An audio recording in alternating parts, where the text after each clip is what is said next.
اعوذ باللہ من الشیطان الرجیم بسم اللہ الرحمن الرحیم۔ السلام علیکم ناظرین، ہمارے ملک پاکستان میں یہ وتیرہ رہا ہے کہ جو بھی محب وطن پاکستانی پاکستان کو سنوارنے کی کوشش کرے گا اس کے لیے پاکستان کی سرزمین تنگ کر دی جاتی ہے۔ ناظرین، ہم آپ کو آج ایسی ہی ایک سچی کہانی سنانے جا رہے ہیں جسے سننے کے بعد دل خون کے آنسو روتا ہے اور یہ سوال کرتا ہے کہ ہم محب وطن پاکستانیوں کے ساتھ آخرکار ایسا سلوک کیوں کرتے ہیں؟ ہم کب تبدیل ہوں گے اور کب اپنے اور اپنے ملک کی بہتری کے لیے آواز بلند کرنے والوں کی ہمت بڑھائیں گے اور کب ہم ان کے لیے آواز اٹھائیں گے؟ میرا نام عاشر عظیم ہے۔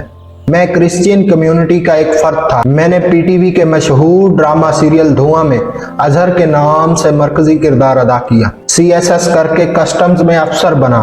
رشوت ستانی کا بازار گرم تھا۔ کسٹمز کے بڑوں کو مشورہ دیا کہ رشوت ختم کریں۔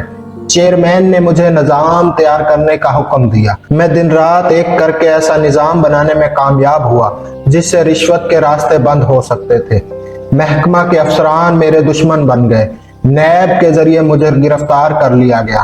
مجھ پر ناجائز کمائی کا الزام لگا اور حساب لیا جاتا رہا۔ پھر جیل سے رہا ہو گیا۔ میں بضد تھا کہ اپنی بے گناہی ثابت کروں گا اور بحال ہو کر دم لوں گا۔ بااثر افسران کا خیال تھا کہ رہائی کے بعد میں بھی ملک سے بھاگ جاؤں گا، اور جب ایسا نہ ہوا تو میرے اوپر غداری کے مقدمات اور دشمن ملک کی خفیہ ایجنسیوں سے رابطے کے الزامات لگا دیے گئے اور پھر گرفتار کر لیا گیا۔ اس کیس میں سے بھی کچھ نہ نکلا اور میں رہا ہو گیا۔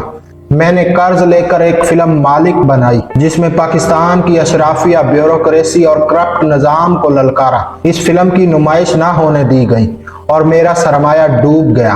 آخرکار وہ دن بھی آ گیا جب میرے اوپر لگنے والے تمام الزامات بے بنیاد ثابت ہوئے اور میں کئی برسوں بعد اپنے عہدے پر بحال ہو گیا۔ میں خود کو بے گناہ ثابت کرنا چاہتا تھا اور کامیاب ہو گیا، لیکن اس قوم کی مزید خدمت کی ہمت نہیں تھی۔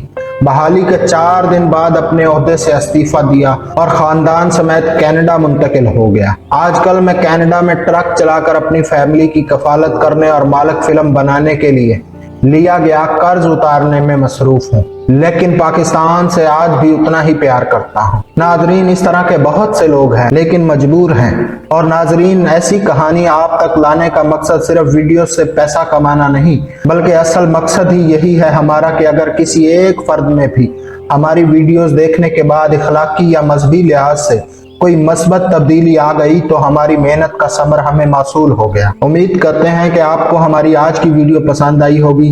پھر ملتے ہیں کسی نئی اسلامی، اخلاقی یا سبق آموز کہانی کے ساتھ۔ ناظرین، جاتے جاتے آپ سے درخواست ہے کہ ہمارے فیس بک پیج کو فالو کریں، یوٹیوب چینل کو سبسکرائب کریں اور ہماری ویڈیوز کو لائک، شیئر اور کمنٹ ضرور کر دیا کریں تاکہ ہماری حوصلہ افزائی ہوتی رہے۔ دعاؤں میں یاد رکھیے گا۔ فی امان اللہ۔ السلام علیکم ورحمۃ اللہ وبرکاتہ۔